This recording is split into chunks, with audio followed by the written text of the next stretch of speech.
అందరికీ నమస్కారం. ఆంధ్రప్రదేశ్లో కూటమి ప్రభుత్వం ఏర్పడి సంవత్సర కాలం పూర్తయిన తర్వాత ఎట్టకేలకు అమ్మఒడి పథకాన్ని ప్రజలకి అందించారు. అది 1వ తరగతి నుంచి ఇంటర్మీడియట్ ఫస్ట్ ఇయర్ వరకు ప్రతి విద్యార్థికి కూడా 13,000 రూపాయల చొప్పున ఇవ్వటం జరిగింది. ఇది సూపర్ 6 హామీల్లో ఒక హామీగా చెప్పవచ్చు. అయితే చంద్రబాబు నాయుడు గారు ఇక్కడే ఒక బ్లండర్ మిస్టేక్ చేశారు. జగన్మోహన్ రెడ్డి గారు ముఖ్యమంత్రిగా ఉన్నప్పుడు ఏదైతే రూల్స్ ఫ్రేమ్ చేశాడో అదే రూల్స్ని పెట్టి చేశారు.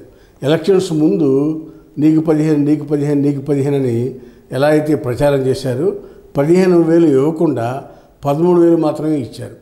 అదేమంటే స్కూల్ మెయింటెనెన్స్, టాయిలెట్ మెయింటెనెన్స్కి 2,000 రూపాయలు తీసుకుంటున్నామని చెప్పి తగ్గించి 13,000 గడికి ఇచ్చారు. అది అంతకుముందు ఎలక్షన్స్ బిఫోర్ జగన్మోహన్ రెడ్డి గారు ఆ విధంగా ఇస్తే నువ్వు నీ సొంతానికి డబ్బులు తీసుకున్నావు, పిల్లల్ని మోసం చేశావని లోకేష్ పదే యువగళం మీటింగ్లో మాట్లాడాడు. మరి అదే విద్యాశాఖ మంత్రి లోకేష్ వాళ్ళు ఏం చెప్తారు దీనికి? ఆ రోజు నీదికొక నీతి, ఇంకోళ్ళకో నీతి. జగన్మోహన్ రెడ్డి ఏదైతే రూల్స్ ఫ్రేమ్ చేశాడో అదే రూల్స్ ప్రకారం మీరు ఇస్తున్నారు. కొత్తగా మీరు చేసింది ఏం లేదు.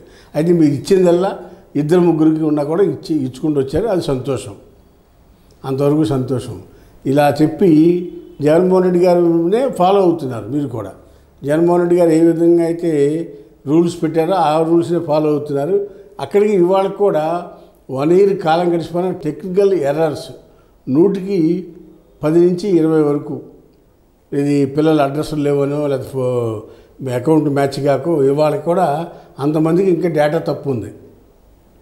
డేటా సరిగా లేకపోవడం వల్ల ఇంకా 100కి 10 నుంచి 20% మంది పిల్లలకి డబ్బులు ఖాతాలో జంపళ్ళ. ఇది కూడా ఒక ఎత్తుగడగా చెప్పొచ్చు.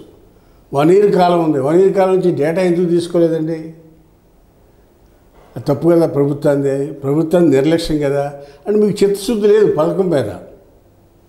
మళ్ళీ రేపు 16వ తారీఖు నుంచి వచ్చి వెరిఫికేషన్ చేసుకుని అన్ని రికార్డ్ సబ్మిట్ చేయమని మళ్ళీ ఒక డేట్ ఇచ్చారు. 1 ఇయర్ నుంచి ఏం చేశారు? అధికారంలో ఉన్నారు కదా. ఇదే చంద్రబాబు నాయుడు గారిలో ఉన్న తప్పు.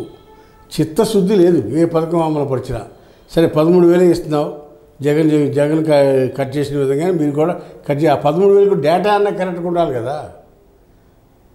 ఇవాళ 100కి 10 మందికి ఇంకా అమౌంట్ డబ్బులు పడలా ఖాతాల్లో.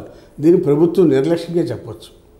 100% నిర్లక్ష్యం. రెండోది జగన్మోహన్ రెడ్డి ఏ రూల్స్ అయితే ఫ్రేమ్ చేశాడో అదే రూల్స్ ఇచ్చారు. రిలాక్సేషన్ ఇవ్వలా, కొత్తగా కొంచెం అర్హతలు మార్చలా.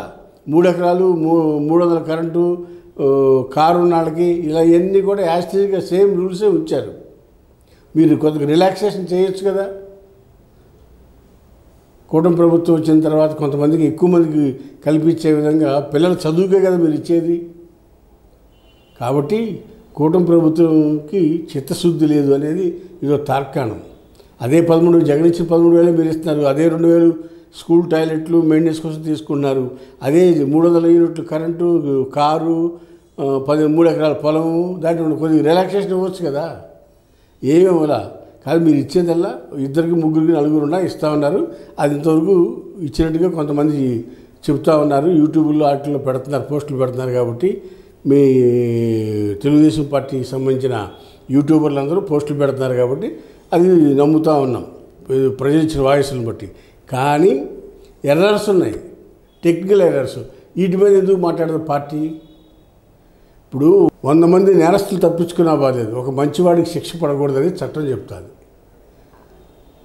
అట్లాగే 10 మందికి ఎక్కువ ఇచ్చినా నష్టం లేదు. కానీ ఎలిజిబిలిటీ ఉన్న వాళ్ళకి ఏదో ఎర్రర్స్ పేరుతోనో టెక్నికల్ రీజన్స్తోనో పథకం ఇవ్వకపోవటం అనేది చాలా తప్పు. మళ్ళీ వాళ్ళు అప్లై చేసుకోవాలంటే తెలియక పేదవాళ్ళే అప్లై చేసుకోలేరు, వాళ్ళకే నాలెడ్జ్ లేదు.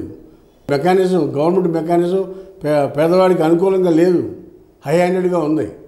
కాబట్టి కూటమి ప్రభుత్వం దీంట్లో ఇది తల్లికి వందనం పథకంలో మటుకి టెక్నికల్ ఎర్రర్స్ పేరుతో 100కి 100% ఇవ్వలేదనేది ఈ సందర్భంగా తెలియపరుస్తూ ఉన్నా.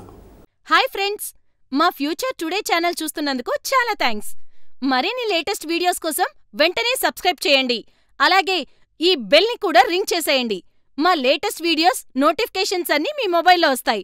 మా వీడియోస్ మీకు నచ్చితే లైక్ చేయండి, షేర్ చేయండి, నచ్చకపోతే కామెంట్ చేయండి.